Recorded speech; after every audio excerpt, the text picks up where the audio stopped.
First of all, let's talk about Pump because that's the title of the stream. Pump took a W, bruh. I want to get y'all's opinion. So I don't want to hear anybody say Pump is this, Pump is that. Fuck! Chief Keef ain't this. Chief Keef ain't no hitter. Because in 2017, I think we all know that Lil Pump literally had a chokehold on the whole game. Gucci Gang literally got over 1 billion views. That shit just don't happen, people. Like, he's the reason that there's so many SoundCloud rappers nowadays that are like have face tats and completely ruin their lives. Like, we got 14-year-olds actually since 2017, so it's been 5 years. So we got 19-year-olds with face tats that say like stupid shit like fucking Prada or any other designer brands.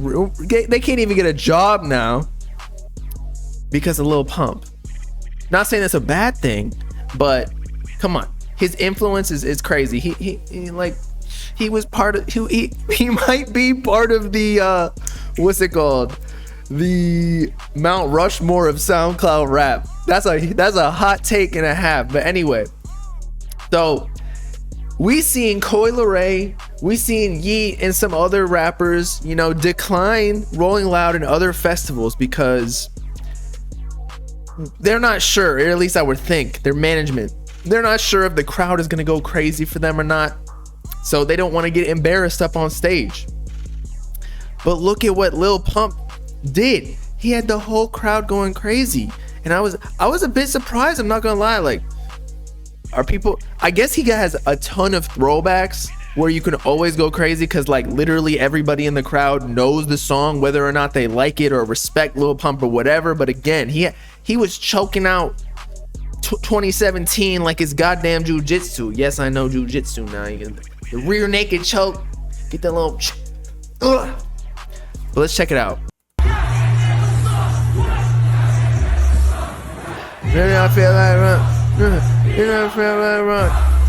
Okay, you see all these people going crazy?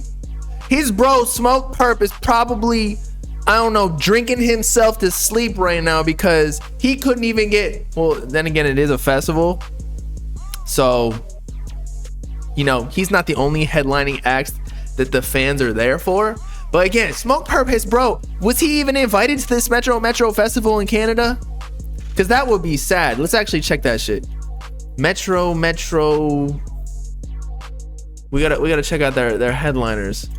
Headliners Canada. Because what if they just invited? Is this it? If they just invited Lil Pump but no Smoke Perp. Lil Pump. Damn, they left Smoke Perp off, bruh. That's gotta hurt, man. It's like, would Smoke Perp really have made XXL the year 2017 if it weren't for Lil Pump putting him on? And I know Smoke Perp put on Lil Pump originally, but Lil Pump was really like the lead. He was like the X to the Ski Mask, you know what I mean? But damn, that sucks, bro. So is Lil Pump making a comeback? I know we've said this so many times. He actually had some decent songs recently. Yes, the beat carried. We discussed this. I don't give a fuck. It still sounded aight, okay? But then he brought up a fan in a wheelchair. Check this shit out. Like, this is just good karma. He's building up his promo rollout to actually drop some shit. Yes, he scammed his fans $500,000 from an NFT, and then the prices of the NFT probably dropped to literally -$4 per NFT because, you know, y'all seen what happened to the crypto market. But look at this shit. I saw my boy. And dude is jacked, by the way. This is like the handicapped Jaleel. He can do handstands. You would think that, I don't know, he uses, I guess, his wheelchair as a bench or as a barbell. Boy in the crowd. So I had to bring him up.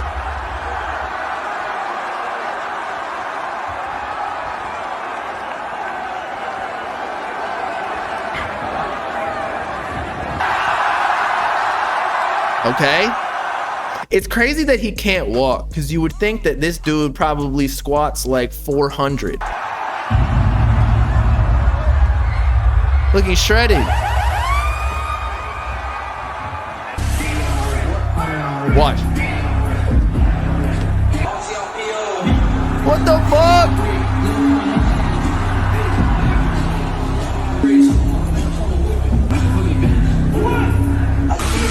He had the legit stanky leg on that shit, but he's like a D1 athlete in a wheelchair.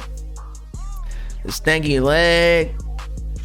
But again, I'm telling you, he's building up his karma, because when he drops, he knows the gods, the higher up, looking after him. After he supported Trump or whatever, like hip hop completely turned their backs on Lil Pump. But maybe the tides have turned, because you know Biden ain't doing the best job. He literally just broke the record of like what was it? Like the worst approval rating of a president ever. Now Trump did hold the record prior, but you know Biden broke it. But Pump definitely gained my respect. Yes, thank you. Curdy.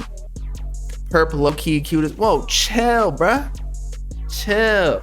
We talking about Lil Pump here. It's kind of sad how Perp fell off. He for real. The thing is, it's like, you know you fell off, and I feel bad, because you know what? It only takes one song to come back. But you know you fell off when like your homeboy who you came up with I saw my boy performing at these festivals, and they didn't bring you with him. I don't know. There's just a clear differential between the two, but I guess it makes sense, because if you check their numbers, Lil Pump actually just has way bigger songs in general. He's just way more famous. And Cole did warn him. Well, okay. Cole warns Lil Pump. He said never quit touring, because that's the way that you make money in this rap game, right? I think I just said the bar for bar. But that's what Lil Pump is doing. So he's cashing in right now. I think that he'd be chilling if he didn't drop any more music, because he was already, as much as I hate to say it, Lil Pump, undeniably a legend in his own respect. I know we did that hot take before where Lil Pump is technically fucking Mount Rushmore of the SoundCloud generation, the first one of 2016, 2017. But he's low-key a legend. When you see, I don't know, like Gucci, you're always gonna think Gucci Gang. He's got his own fucking language. Like Yeats got Tonka, Cardi got whatever bullshit he says with like the vamp shit. Uzi's an alien. Lil Pump, you gotta have something that's like synonymous with you. In Lil Pump, it's like the colored dreads. He's got the stupid ass ignorant shit yelling at Skedit. He low-key a legend, man. We tripping tonight? I'm sorry. Look, I don't care if y'all think he's good, if he's not. If we're just talking about straight fame, one of the rappers that you're gonna remember, that you're gonna recollect in like 20 years when you think of the SoundCloud generation of like the rappers who came out, you're gonna think X, you're gonna think Uzi, you're gonna think Cardi. I guarantee you're gonna think of Lil Pump. Again, regardless of the quality of the actual music, his label won't let him drop Lil Pump 2. So what I heard about that, or the assumptions made, was that y'all remember his like No Name album? I'll pull it up right here on Spotify. And it was technically released under where is it? Yeah, it was technically released under his management's label, which was The Lights Global. That was the company that actually blew him up in the first place. Let's check it out. And so this, he dropped No Name basically as a whole thing. Yes, he flopped, but he dropped it with no promotion or anything, just so he could get out of his contract potentially. So maybe he's, I don't know, just giving them all the trash songs so they can get out of the contract and then drop all the bangers. I don't know, man. And we'll see if he still has that Young Thug feature. I feel like that would be huge for his career, considering what's gone down with Young Thug and like his publicity now that he's in jail. He just need to drop all the bangers in the vault. Like, I'm not gonna go that far. I don't know how many bangers Lil Pump got, because he's, you know, like his Lil Pump, bro. Like, not much thought really. It's not like he's dropping, you know, a Kendrick Lamar-esque album. There's not a lot of thought going behind his songs, I don't think. You know, should Yeat collab with Pump? Their fans are pretty similar, to be honest, and they're probably old Pump fans. I disagree. I don't know where those comparisons came from with Yeat and Lil Pump. I think that Yeat is like the new Cardi with his cults, and like Cardi was the new Travis Scott, etc., etc.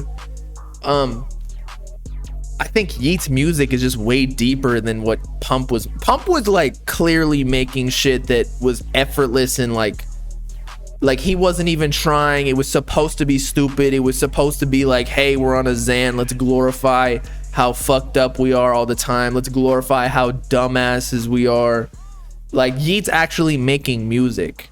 So I would not, I definitely would not compare the two. Should they collab? I really doubt Yeat would collab with Pump as like a respects thing. Like, I don't know about, if you're an upcoming rapper, I doubt that Lil Pump's the one. And no offense to Pump, but he's not really the rapper that Yeat is gonna be looking to. He's collabing with Uzi and like other OGs. Not necessarily Pump, who's not the most respected in the game, especially again after the Trump shit. But again, I don't think people care about, low-key, I think people want Trump to be a president at this point. But aside from all the politics, Ken Carson is the next biggest thing. I agree.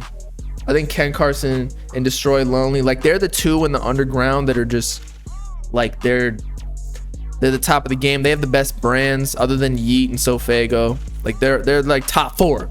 If we're talking about like Drake, J. Cole, Kendrick, Kanye, the top four in the underground: Yeat, Sofago, Ken Carson, Destroy Lonely. You know what I'm saying? Jace, a little bit up in the air because of what happened with him, the snitching accusations, but shit. Aiden T super chatted $9.99. If Pump and Perp collab again, you think Perp can make a comeback? No, I think Perp and Pump tried to do that with like Nephew or whatever song that was, and it just like didn't do well. Like, it was supposed to be their comeback, and it just kind of flopped. It might have done well, like, 'cause views wise, but like, it didn't have the same cultural impact.